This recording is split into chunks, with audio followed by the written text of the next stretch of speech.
할렐루야. 네. 정말 무덥습니다. 참, 매 여름마다 무덥지만은 이번 여름은 정말 뜨거운 여름이 빨리 찾아왔고, 그리고 지금 그 한복판에 있습니다. 그래서 참 지치기도 하고, 또 나름대로 우리 교회에도 탈이 난 분들도 있고, 여러 가지로 힘든 한 주를 보냈지만, 그래도 하나님께서 그 안에서도 감사할 조건들도 허락해 주셔서 이제 이렇게 나와 예배할 수 있으면 감사합니다. 오늘 또 우리에게 부어지는 그 말씀을 받고 그 말씀대로 우리가 승리하는 주의 일꾼들 되시길 소원합니다. 아멘. 자, 우리가 무엇보다 중요한 것들을 세 가지가 있는데, 그것이 바로 의식주죠. 의식주.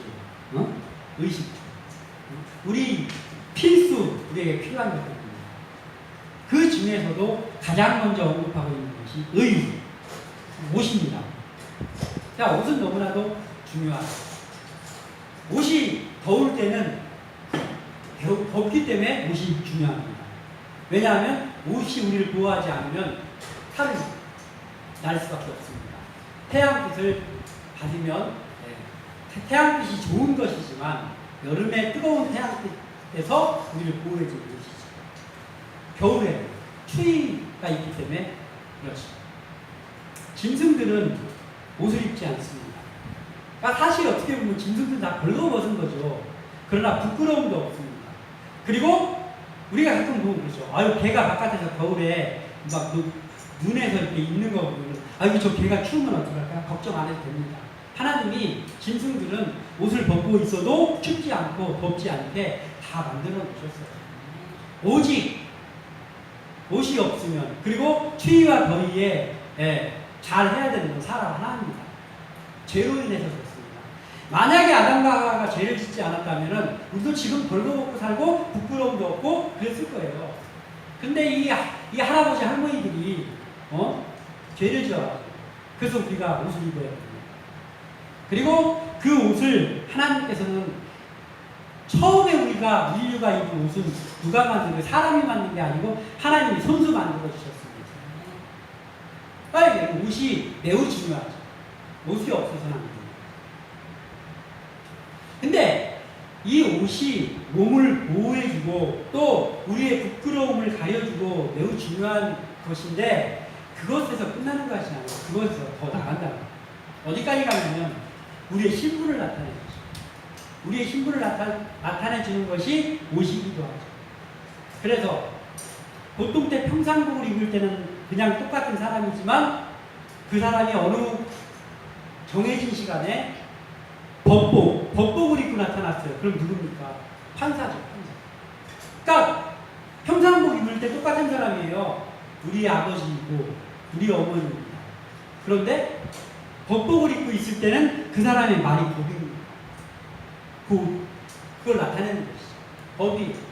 그래서 그 앞에서, 야, 네가 뭔데 지금 나에게 뭐 징역 몇 년이니 이런 얘기를 하냐. 네가 뭔 거냐. 그런 사람이 있습니까? 미친 사람이 있습니다. 그 옷을 입은 것이 그의 권위를 나타내기도 합니다. 이게 옷이 매우 중요합니다. 우리도 다 옷을 입고 와서 지금 하나님께 예배하고 있습니다. 자, 예수님을 따르던 시절에 이 예수님의 제자들, 예수님과 함께 먹고 함께 자고 함께 생활하고 예수님이 어떻게 사역하시지를 늘 봤지 않습니까? 그런데 그 제자들 예수님하고 어땠어요? 완전 동떨어졌어요. 예수님께 핀잔 듣고 엉뚱한 일하고 엉뚱한 말하고, 이 예수님하고 완전히 일치가 안 됐어요. 예수님과 늘 같이 했는데 어쩌면 이렇게. 그런데 이들이 오순절 마가의 다락방에서 드디어 예수님이 약속하신 성령을 체험했습니다. 그러고 나서 이들에게 나타난 현상이 있어요. 그게 뭡니까? 예수님과 동고동락할 때 나타나지 않던 모습이 하나 나타나는데, 그게 뭐냐면 저 베드로의 모습을 보니까 베드로의 모습 속에서 예수님이 보이네. 저 요한의 모습 속에서 예수님이 보여. 이렇게 된 거예요. 그러니까 그들의 모습 속에 예수님이 보여. 왜 그랬을까? 딱 하나잖아요. 성령을 받고 한 거. 성령을 받은 그게 뭐예요? 바로 예수님을 못 입었어요. 성령이 우리에게 임했을 때 그게 뭐냐면 성령이 그리스도의 영이잖아요. 그 성령이 우리를 싹 덮어주셨을 때 우리가 그리스도를 못 입은 거예요. 그리스도를 못 입었어요. 그러니까 평상복을 입었던 사람이 법복을 입는 순간 그가 달라진 것처럼 예수님의 제자들, 철이 하나도 없는 예수님의 제자들이 오순절 마가의 다락방에서 성령을 그리스도의 영을 입으니까 바로 그리스도의 옷을 입으니까 딴 사람 그들의 얼굴도 똑같은 모습이고 그들의 외모가 똑같고 예전에 내가 알던 그 사람 맞습니다. 똑같습니다. 그런데 뭔가가 달라졌어. 저 사람에게서 베드로에게서 예전에는 보이지 않고 예수님의 수제자라고 떠들고 다니던 때는 보이지 않고 예수님의 모습이 저 사람에게서 보이네. 이렇게 되는 거예요. 달라지는 거예요. 우리의 모습이 약하고 그리고 또 악하고 때로는 악하고 그리고 누추하고 그렇잖아요. 우리의 모습 이런가 하면 이렇고 제자들처럼 이런가 하면 이렇고 어쩔 때는 되게 온순한 사람 같고 어쩔 때 보면 너무나도 냉정하고 어쩔 때는 온유한 것 같은데 어쩔 때는 전혀 다른 모습이기도 합니다. 이게 우리의 모습이 아닙니까? 누추한 모습이죠. 누추한 모습. 그렇지만 우리가 이곳에서 예배할 수 우리가 하나님의 주신 직분을 맡아가지고 우리가 감당할 수 있는 것이 왜 그렇습니까? 우리가 성령을 입었기 때문이죠. 그리스도를 옷 입었기 때문에 그 일을 하는 거예요. 그래서 우리가 오늘 다시 한번 말씀을 받고 정말 그리스도의 옷 입은 자로 하나님이 부르시는 그날까지 예수님이 우리 속에서 언뜻 다른 사람이 나를 봤을 때 저 속에서 언뜻 예수님을 발견할 수 있는 그러한 모습으로 사역하다가 하나님께 가는 그런 된 사람들이 다 되시기를 소원하는 마음 가지고 말씀을 나눕니다. 자, 우리가 그리스도를 옷 입기 위해서 첫 번째로 필요한 것이 있는데 오늘 본문을 보면 그리스도의 성품을 옷 입어야 한다라는 거예요.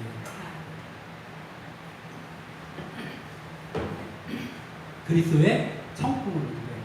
12절을 다시 한번 읽어보겠습니다. 시작. 그러므로 너희는 하나님이 택하사 거룩하고 사랑받는 자처럼 긍휼과 자비와 겸손과 온유와 오래 참음을 못 입고. 12절에 하나님이 택하사 하나님이 택한 자가 매우 중요하죠. 하나님이 택한 자가 뭐가 되는 거예요? 하나님의 자녀가 되죠. 하나님이 택하지 않으면 하나님의 택함을 받지 않으면 뭐예요? 마귀의 자녀가 그대로 있습니다. 우리는 예수 믿기 전에 뭐예요? 마귀의 자녀가 우리의 신분입니다. 우리 할아버지 할머니 죄져가지고 그래서 그 자손으로 태어났다는 거예요. 이미 죄인인데 죄인으로 태어나. 그러니까 우리가 하나님의 택함 받기 전에 뭐예요? 마귀의 자녀입니다. 우리는 택함 받음으로 인해서 택함 받은 자가 됐죠. 그리고 거룩하고 사랑받는 자 말씀하고 있습니다. 거룩하고 사랑받는 자처럼 누굽니까? 우리죠. 근데 이 하나님이 택한 자가 즉 거룩하고 사랑받는 자인데 근데 그게 누구를 나타내는 거냐 이거예요. 누구를 나타내는 그 기준이 이거예요. 바로 모든 믿는 자들을 나타내는 거예요. 모든 믿는 자들. 하나님을 믿는 모든 하나님의 자녀들이 하나님의 택함 받은 자고 그리고 거룩하고 사랑받는 자다라는 거예요. 그러면 그들이 신앙생활을 하고 있는 자들이냐 교회를 다니고 있는 자들이냐 그건 아니에요. 그건 아니에요. 교회를 다니는 자하고는 다른 거예요. 하나님이 택한 자, 거룩하고 사랑받는 자 같은 말이고 그리고 그게 모든 믿는 자들이란 말이에요. 그런데 그 택함받고 사랑받는 자는 가지고 있어야 되는 게 있는데 그게 뭐냐면 그 신분에 맞는 성품을 가지고 살아야 되는 거예요. 성품을 가지고 살아야 돼요. 그 성품이 무엇인가를 알려줬습니다. 12절에서 5가지. 긍휼, 자비, 겸손, 인내, 온유, 인내, 오래 참음이죠. 이 5가지의 성품을 가지고 즉 택한 자답게 그리고 거룩하고 사랑받는 자처럼 살아란 말이에요. 그게 바로 5가지의 성품을 가지고 살으려는 말이에요. 근데 이 성품을 잘 살펴보니까 익숙하죠. 예수님의 성품입니다. 예수님의 우리가 옷 입어야 될 그리스도의 성품입니다. 이 5가지. 제자들이 예수님을 따르던 시절에 예수님과 동떨어진 모습이었던 가장 큰 이유가 뭐예요? 예수님과 동고동락 매일 같이 자고 같이 먹고 있는데 이 시절에 이들이 이 5가지 성품이 없었단 말이에요. 없었어요. 예수님을 옷 입지 못했어요. 그때. 근데 이들이 예수님을 그때 옷 입지 못한 이유가 있어요. 이유가 있어요. 그게 왜 그러냐면 하나 부재. 그들에게 없는 거 있어야 되는데 반드시 있어야 되는데 없는 한 가지가 있어요. 그게 뭐냐면 성령이 없었어요. 성령 충만이 그때 없었어요. 예수님과 동고동락하고 있었는데 그들에게 아직 성령 충만의 상태가 아니었어요. 그랬더니 예수님과 늘 같이 있었는데도 그들은 그리스도를 못 입지 못했어요. 그러면 지금 아까 제가 그랬죠. 그러면 신앙생활 한다고 하는 거, 교회에 다니는 거 그거 가지고는 그간 별개의 문제라고 했잖아요. 자, 지금 우리가 교회 다니고 있는 사람이 뭐예요? 옛날에 말하면 그런 거예요. 예수님과 맨날 같이 먹고 같이 생활하는 거나 비슷한 거예요. 다르지만 비슷한 거예요. 근데 제자들이 예수님하고 같이 다녔는데도 그때 그리스도를 못 입었다니까요. 성령 충만이 아니었다고. 교회 다니는 것만으로는 안 됩니다. 내가 교회를 30년을 다녔는데 네, 알겠습니다. 훌륭하십니다. 근데 그게 아니라 그리스도 은님이가 아니라 뭐예요? 성령이 없으면 안 된다고. 성령 충만이 아니면 교회 100년 다니면 안 된다고. 우리 이걸 알아야 돼요. 냉정하지만 목사님 그렇게까지 얘기하시죠. 이게 중요하거든요. 목사이기 때문에 이 얘기를 반드시 성도들한테 해줘야 됩니다. 목사가 그 얘기를 안 해주니까 성도들이 그냥 교회 다니면 구원 받은 줄 알고 착각하고 살고 있잖아요. 직무유기입니다. 직무유기. 그래서 제가 확실하게 알려드려요. 교회 몇십 년 다닌 거 같고 안 돼요. 교회에서 내가 무슨 직분이 있는 걸로 안 된다고. 죽었다가 눈 떠보면 지옥에 있을 수 있다는 무서운 말씀입니다. 그래서 성령 충만해야 돼요. 성령 충만. 제자들이 예수님하고 같이 살 때는 없었던 게 예수님 떠나고 나서 전혀 기도에 힘써서 성령 충만을 받았더니 그제서야 그들의 모습에서 예수님이 보였다. 중요한 말씀입니다. 우리는 그리스도의 성품을 힘입어야 돼요. 그리스도의 성품을 못 입는 일은 그리스도의 영이신 성령님이 우리에게 임할 때만 이다라는 거예요. 이 제자들을 보면 확실하잖아요. 제자들을 보면 확실하잖아요. 아, 그렇구나. 과연 그렇구나. 예수님하고 함께 살을 때는 없었는데 성령을 받고 나니까 예수님이 보이는 거예요. 그리스도를 못 입었구나. 그들만의 문제가 아니고 지금을 사는 우리의 문제이기도 하고 앞으로 예수님이 재림할 때까지 오는 수많은 그리스도인들에게 있는 일이라는 거예요. 자, 그리고 나서 말씀하시는 분들 있죠. 그 다음에 말씀하신 게 13절입니다. 시작. 누가 너희에게 불만이 있거든 서로 용납하여 피차 용서하되 주께서 너희를 용서하신 것 같이 너희도 그리하고. 아멘. 자, 용납하는 일과 용서하는 일을 말씀하십니다. 용납. 무엇을 용납해주라. 용납해줘라. 그리고 용서해줘. 자, 용납하는 일, 사람을 용납하는 일, 그리고 사람을 용서하는 일. 우리에게 있는 타고난 성품으로 이게 가능합니까? 가능하지 않아요. 가능하지 않아요. 순한 사람이 있습니다. 그리고 좀 싸나운 사람이 있어요. 그런데 순한 사람은 되고 싸나운 사람은 안 되고 그게 아니라 누구도 안 돼요. 누구도 안 돼요. 보니까 그렇더라고요. 그런 사람 나의 타고난 성격으로는 용납하는 일과 용서하는 일을 할 수 없어요. 더 정확하게 말하면 될 때도 있고 되지 않을 때도 있는데 되지 않을 때가 훨씬 많습니다. 그래서 어쩔 때는 너그러워, 어쩔 때는 너그럽다가 어쩔 때는 전혀 다른 사람이 되지 않습니까? 우리의 한 사람, 내 모습을 살펴보면 그렇습니다. 어쩔 때는 굉장히 너그러운 모습으로 갔다가 어쩔 때는 그렇게 야박할 수가 없어, 내 모습이. 다 마찬가지 사람은 그렇습니다. 안 돼요. 그러면 자기의 상황과 마음에 따라서 바뀌지 않고 이 용납하는 일과 용서를 할 수 있는 그러한 성품이 있어요. 그게 뭐냐면 그리스도의 성품. 그러니까 우리가 뭐예요? 그리스도의 성품을 꼭 옷 입어야 되죠. 그리스도인이라면. 왜냐하면 그리스도인의 성품을 옷 입으면 우리의 성품으로는 되지 않던 것이 된다는 거예요. 옛날에 우리가 이거 많이 들었잖아요. 김익두 목사님 이런 게. 김익두 목사가 깡패였는데 그 동네에 장 보러 가다가 김익두 목사한테 안 맞아본 사람이 없다고 할 정도 그 얘기 많이 들었잖아요. 근데 김익두 목사님이 되고 나서 딴 사람이 됐잖아요. 그러니까 뭐예요?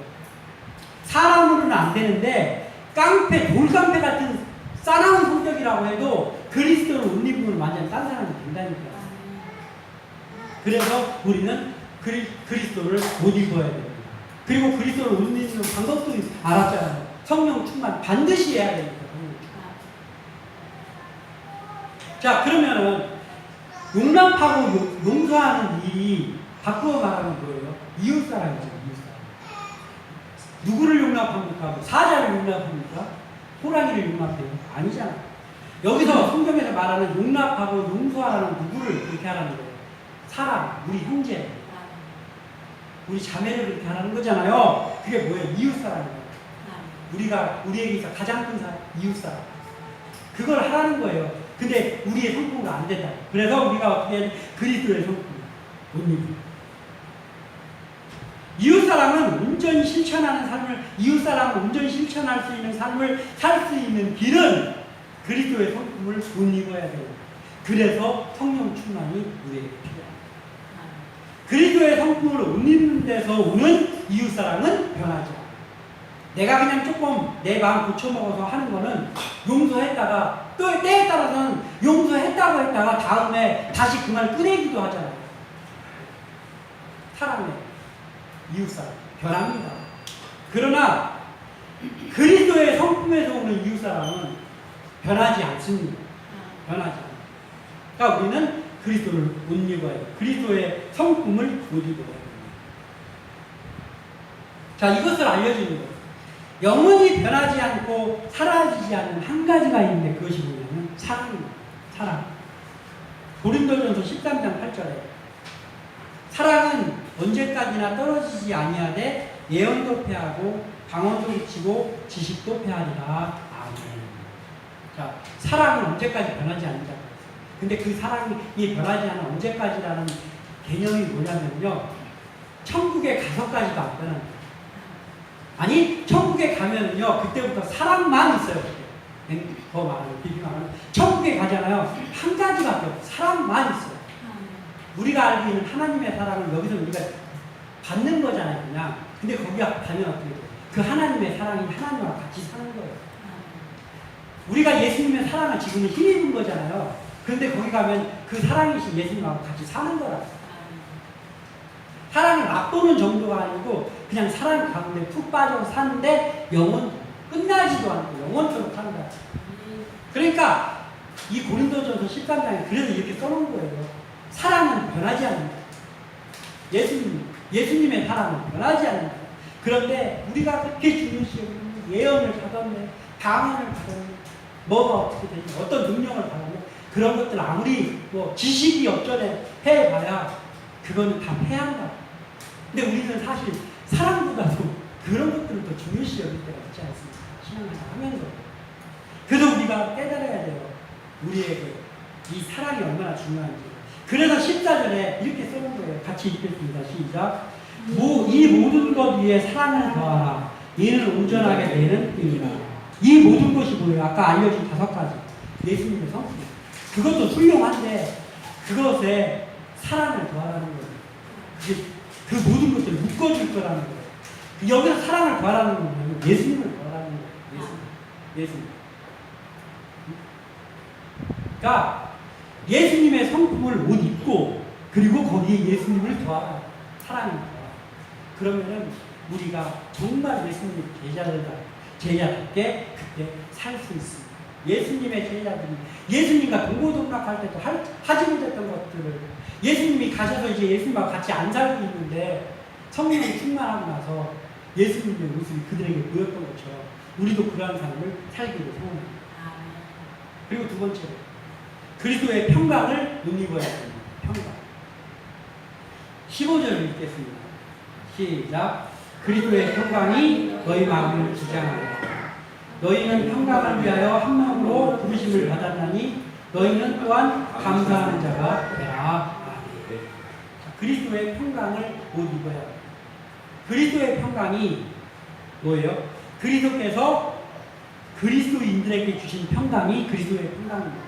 그러니까 그리스도께서 모든 사람들에게 주신 게 그리스도의 평강이 아니고 그리스도께서 그리스도를 믿는 그리스도인들에게 주신 평강이 그리스도의 평강입니다.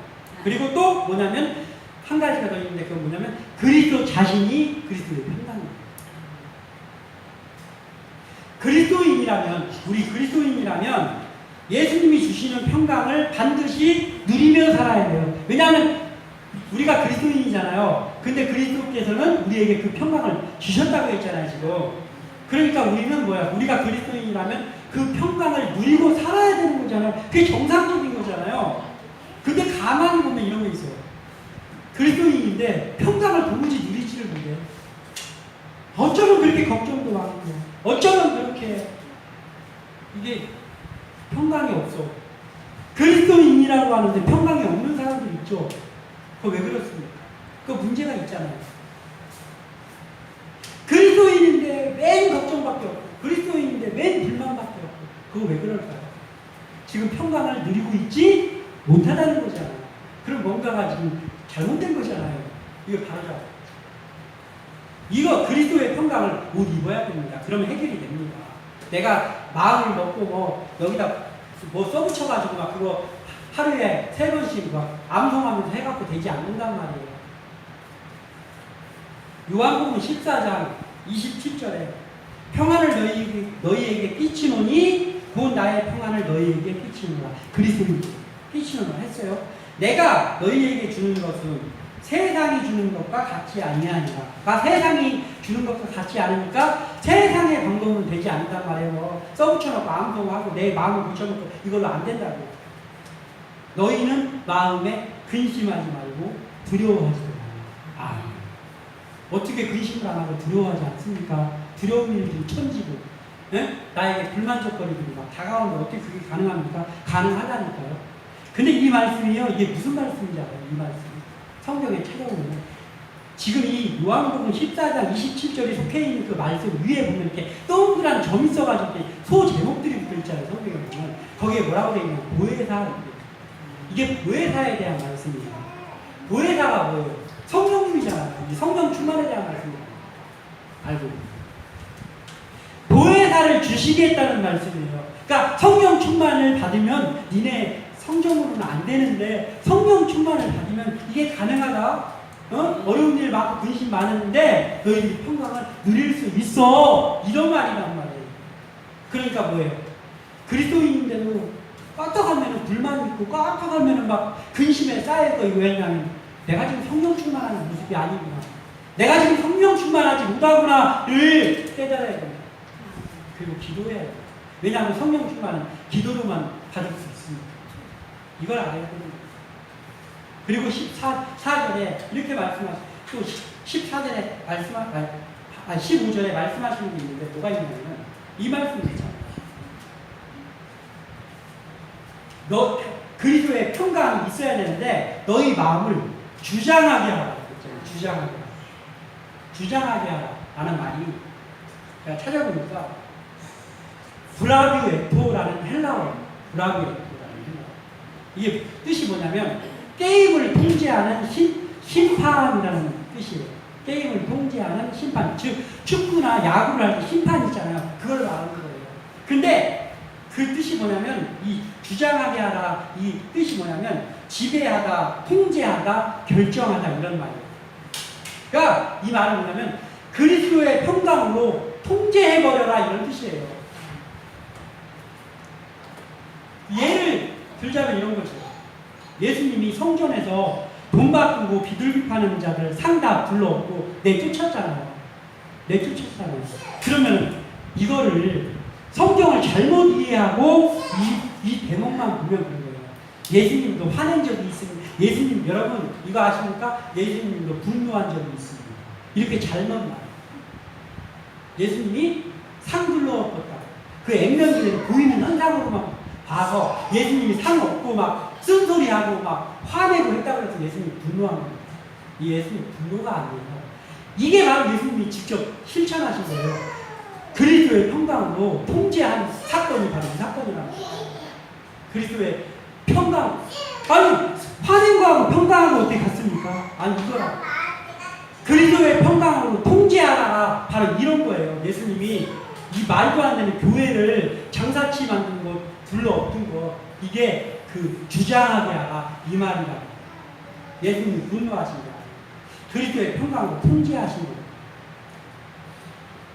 그리스도의 평강을 못 입으면, 그래서 그리스도의 평강을 못 입으면, 성령 충만으로 그리스도의 평강을 못 입으면 저 사람이 되게 막 한성관하고 막 그 다혈질인데 그런데 온유죠. 화를 내야 될 때 보면 화를 내지 않습니다. 그게 사람의 성격으로는 안 돼요. 언제 되냐면은 끊임없이 기도하고 성령이 충만했을 때 그때 그게 됩니다. 그게 나를 그리스도의 평강으로 통제하는 거고, 그렇게 될 때 우리가 진정한 그리스도인으로서 악한 것들을 통제하고 그리고 선한 것들을 장려하면서 우리가 그리스도인으로 살아갈 수 있는 거예요. 그리스도의 평강을 못 입는. 그 교회는 그리스도의 평강을 입은 자들의 공동체잖아요. 근데 평강을 힘입어서 구원받은 백성이 된 이 그리스도인들은 그리스도의 평강을 못 입은 자들이 되어야 돼. 반드시 되어야 돼. 그러니까 반드시 성령 충만 해야 되는 거죠. 성령 충만. 근데 교회가 그렇습니까? 성령 충만 안 한 사람들이 훨씬 많지 않습니다. 아니 어쩌면 성령 못 받은 사람들도 엄청 많잖아요. 이 문제입니다. 해결해야 되는 거예요. 먼저 성령 충만한 자들, 먼저 그리스도의 평강을 힘입은 자들이 그 역할을 해야 되잖아요. 근데 그 역할을 해야 될 사람들이 분노하고 그 역할을 해야 될 사람들이 그렇게 못하면 어떻습니까? 교회도 그렇게 되지 않잖아요.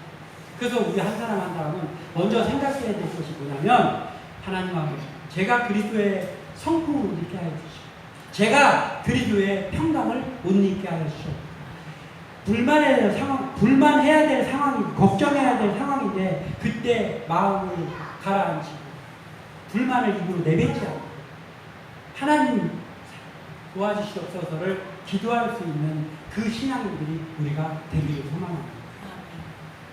어떠한 경우에라고 해도 교회가 분열되는 일이 있잖아요. 그 분열되는 일은 그리스도의 평강에 반대되는 거죠. 무슨 문제 때문이라고 해도 이유 불문하고 교회가 둘로 분열되거나 하는 것은 그건 어찌되었든 간에 그리스도의 평강에는 반하는 일이죠. 절대 되서는 안 되는 일입니다. 그럼 우리는 어떻게 해요? 그러한 일에 동참하는 자리에 서 있는 것이 아니라 그 속에서 기도하는 자의 자리에 서 있어야 되는 거예요. 어느 편에 들어가는 것이 아니고 우리는 그리스도의 평강에 반하는 것에 서서는 안 되고 우리는 그 안에서 기도해야 되는 거예요. 왜냐하면 기도 안 하면 그런 상황에 있을 때 어느 한편에 속해야 돼. 왜냐하면 사람들이 뭐라고 너 여기야 이렇게. 제 정치 얘기는 정말 싫어하고 안 합니다. 그렇지만 여기에 필요해서 하는데 너 좌파야 우파야 그것만 따지잖아. 좌파 아니면 우파고 우파 아니면 좌파라는 거예요. 맞습니까? 아예 중간에 있는 거예요. 응? 너 여기 안 서 있는 거 보니까 이쪽이구만? 너 이거에 동조 안 하는 거 보니까 이쪽이구만. 그게 아니라고요. 중간에 왜 있냐면요. 거기에 서지 않기 위해서 중간에 그냥 입 닫는 거예요. 그럴 때는 입 닫고 있다가 기도하는 거예요. 하나님 앞에서 올바른 판단할 수 있게 해주세요. 그렇게 하면 됩니다. 이게 그리스도의 평강은 힘 있는 사람의 모습이라는 거예요. 이러한 모습으로 사는 우리가 되겠습니다. 그 마지막으로 한 가지 더 볼 것은 그리스도의 말씀을 옷 입어야 돼요. 그리스도의 말씀. 그리스도인이 그리스도로 옷 입고 그리스도인다운 삶을 이어나가기 위해서는 반드시 필요한 게 있는데 말씀이잖아요. 근데 그게 풍성하게 우리 마음속에 잘 잡고 있어야 된다는 거예요. 오늘 본문에서 말하고 있습니다. 16절 읽습니다. 시작.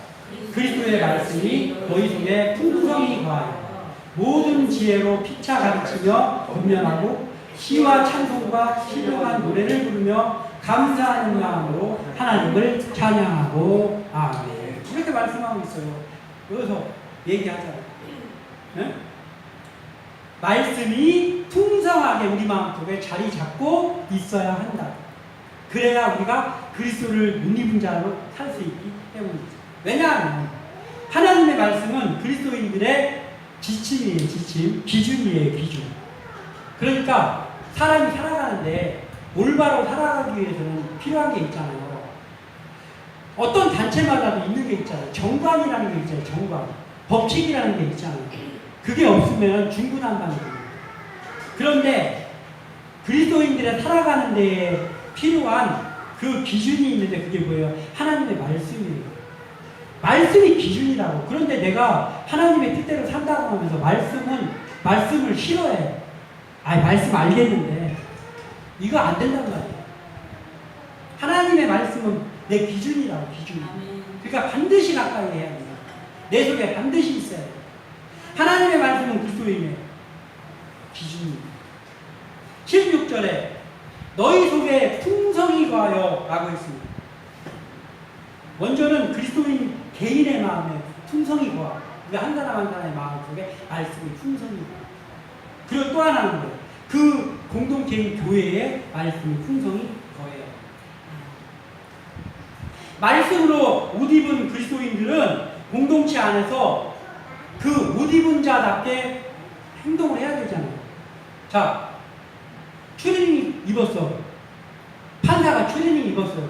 그때 누군가가 판사를 발견하고 이렇게 말합니다.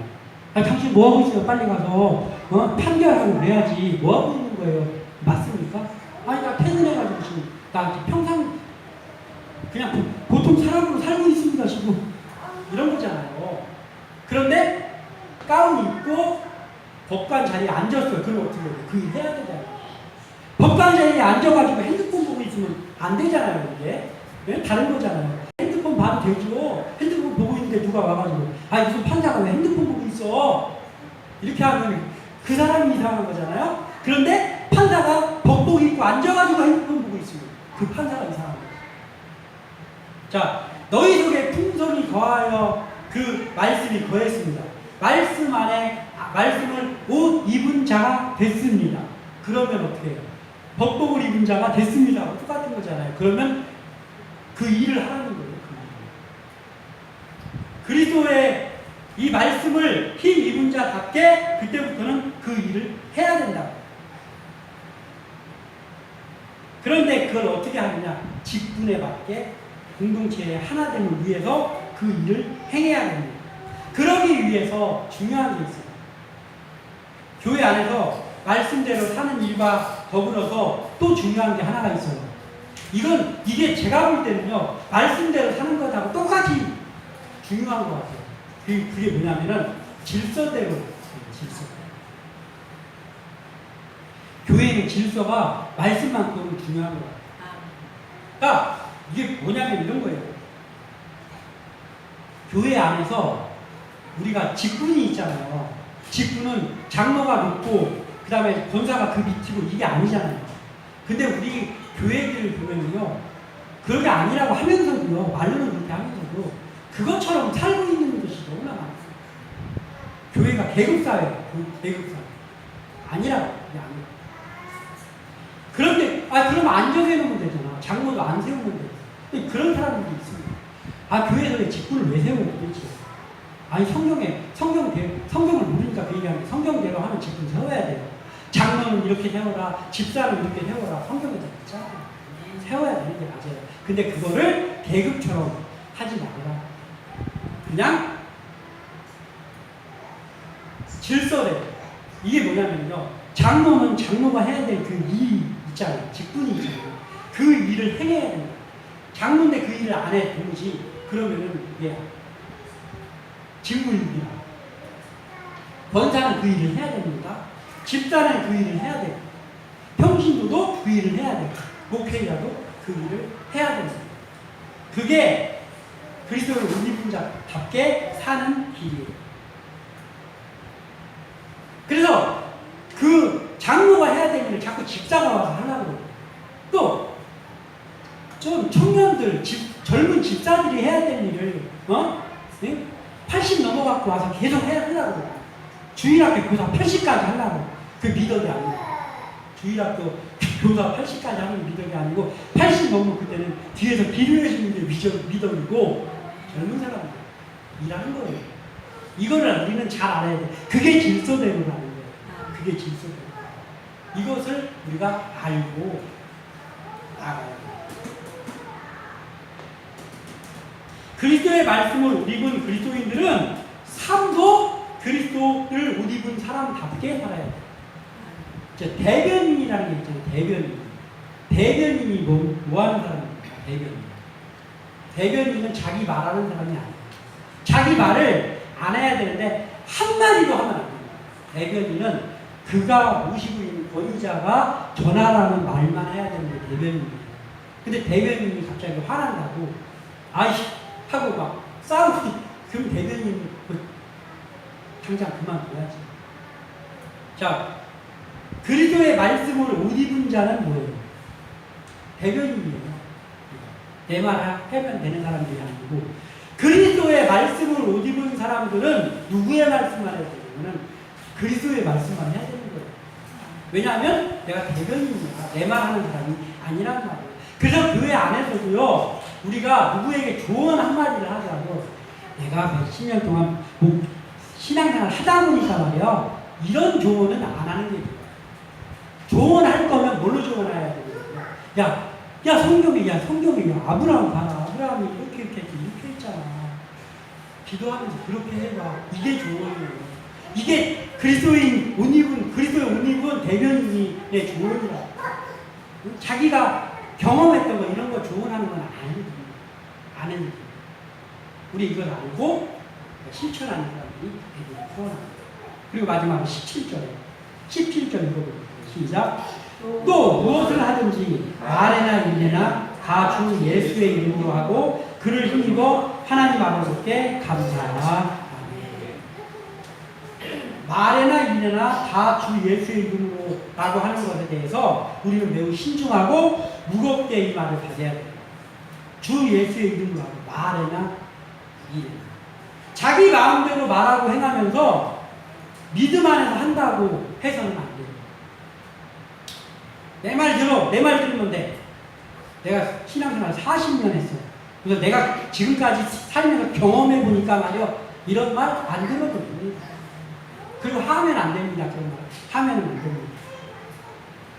우리는 말 한마디를 뱉더라도 이 어떤 일을 하나를 했더라도 주 예수의 이름으로 해야 되는 거예요.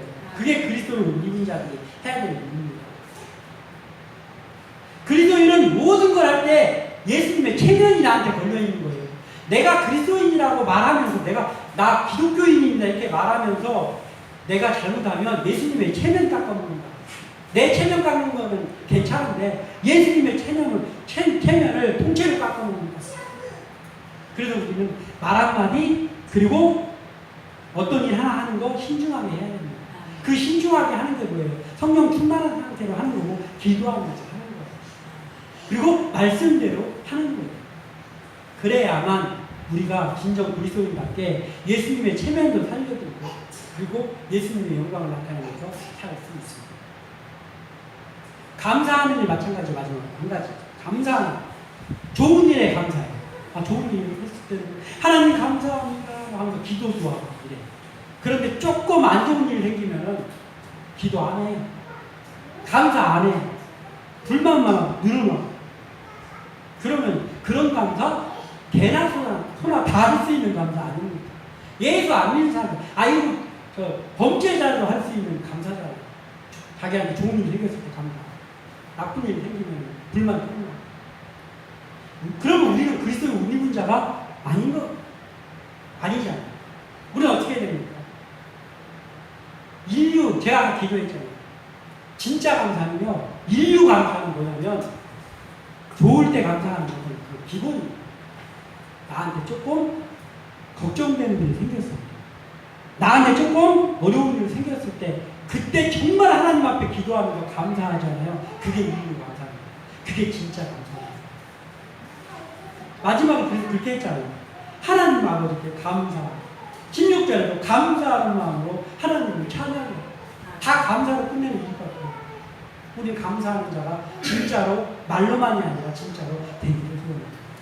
오늘 이 말씀을 우리가 나누었으니 좀 길게 말씀 전하다 보니까 길게 나누는 우리가 정말 그리스도를 못 입은 자로 살기를 소원합니다.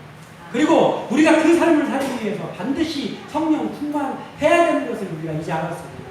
성령 충만을 위해서 늘 기도하는 삶을 살아나가는 우리 한 사람 한 사람 그리고 우리 교회 되시기를 주님의 이름으로 축원합니다. 기도합니다.